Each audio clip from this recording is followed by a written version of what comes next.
Question ये है, सांप्रदायिक लोकतंत्र के लिए खतरा किस प्रकार है। सांप्रदायिक लोकतंत्र बोलते हैं यहाँ पर ऐसा शासन जहाँ पर सरकार को चुना जाता है जनता के द्वारा, है ना। तो उस बोल रहा है सांप्रदायिक लोकतंत्र के लिए खतरा किस प्रकार है। लोकतंत्र के लिए सांप्रदायिक कहीं ना कहीं खतरा बन रहा है। तो कैसे बन रहा है बताना है। तो सांप्रदायिकता का अर्थ होता है ऐसी विचारधारा से जो इसे विश्वास पर आधारित होता है, लेकिन समाज धार्मिक आधार पर बटा होता है। तो अभी जो सिचुएशन चल रहा है धर्म के आधार पर हर जगह बांट दिया जा रहा है ना।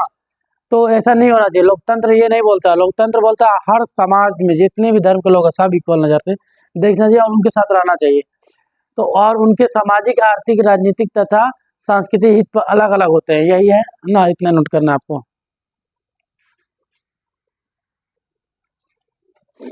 नेक्स्ट क्वेश्चन हम लोग का है धर्मनिरपेक्ष राज्य क्या होता है। ऐसा राज्य है, ऐसा देश जहाँ पर हर धर्म के लोग रहते हैं, इसी को हम लोग धर्मनिरपेक्ष बोलते हैं। है ना, कोई एक पार्टिकुलर धर्म नहीं माना जाएगा उस देश के लिए। उस देश में या उस राज्य में हर धर्म के लोग रह सकते हैं, इसी को हम लोग धर्मनिरपेक्ष बोला जाता है।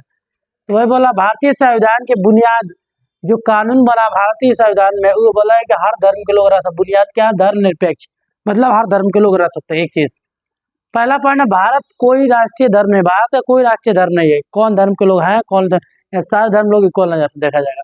दूसरा, धर्म के आधार पर भारतीय संविधान किसी भी प्रकार का भेदभाव नहीं करता है। यानी भारत के जो संविधान है, भारत का जो नियम कानून बनाया है, इसमें क्या किया गया है कि कोई भी एक पार्टिकुलर एक धर्म का भेदभाव नहीं किया। ये धर्म के वो धर्म में कोई भेदभाव नहीं है, ये कानून बताता है। ठीक है, यही इसका मतलब हुआ।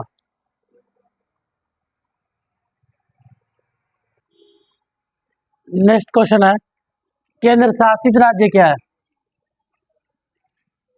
ऐसा राज्य है जिनकी कार्य प्रणाली केंद्र सरकार द्वारा नियंत्रित की जाती है, जिसका देख रखाव या डेवलपमेंट का काम या वहाँ पे कितना पैसा का जरूरत है उसका लेन देन या वहाँ पे कानून कैसे बना, ये सब केंद्र के हाथ में होता है। केंद्र के हाथ में जो भी राज्य का, है ना, जितना भी काम होता है वह केंद्र के हाथ में रहता है, तो उसी को केंद्र शासित राज्य बोलते हैं। जैसे में कश्मीर हो गया, चंडीगढ़ हो गया, गोवा हो गया, दमन एंड दीव, ये सब जगह केंद्र सरकार डायरेक्ट अपना फंड भेजता है, वहाँ खुद काम करवाता है। बाकी राज्यों में स्टेट गवर्नमेंट भी होता है। जैसे बिहार हम लोग का स्टेट गवर्नमेंट भी है, सेंट्रल भी है। तो पहले स्टेट गवर्नमेंट अपना काम करेगा, फिर सेंट्रल गवर्नमेंट काम। सेंट्रल गवर्नमेंट यही बोला था केंद्र शासित प्रदेश या राज्य।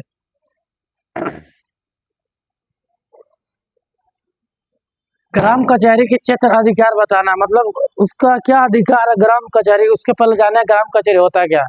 ग्राम कचहरी का मतलब गांव लेवल पर, है ना, एक पंचायत के थ्रू कुछ लोग मिल के एक कचहरी बनाते हैं, इसमें उसमें लड़ाई झगड़ा वगैरह जो भी देखा जाता है ना।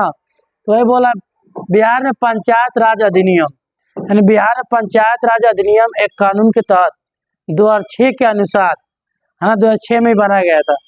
ग्राम कचहरी का गठन हुआ था, जिसमें निर्वाचित सरपंच तथा निश्चित संख्या में निर्वाचित पंच होते हैं। पंच मतलब कुछ लोग होंगे और उसमें एक सरपंच होते हैं। और ग्राम कचहरी का प्रधान जो होता है वो सरपंच होता है, सरपंची में होता है, वही सब देखता है। अगर दो गुट में लड़ाई झगड़ा हो गया उसका फैसला सरपंच करेंगे, उसके साथ कुछ लोग भी होते हैं ना, वही उसका देख रेख करते हैं।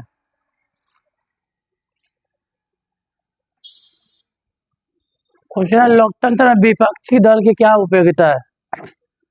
देखो, जब भी चुनाव होता है यानी इलेक्शन होता है, तो एक इंसान की जीत होती है, एक पार्टी की जीत होती है, एक पार्टी की हार होती है। तो जो पार्टी जीतती है उससे ज्यादा मेजोरिटी सीट होती है, तभी वो पार्टी जीत रहा है। और जो हारता है उसको विपक्ष का नाम दिया जाता है। ठीक है, कि वो विपक्ष में आप रहिएगा। तो जब वो सदन में जाते हैं तो एक स्पीकर होता है ना।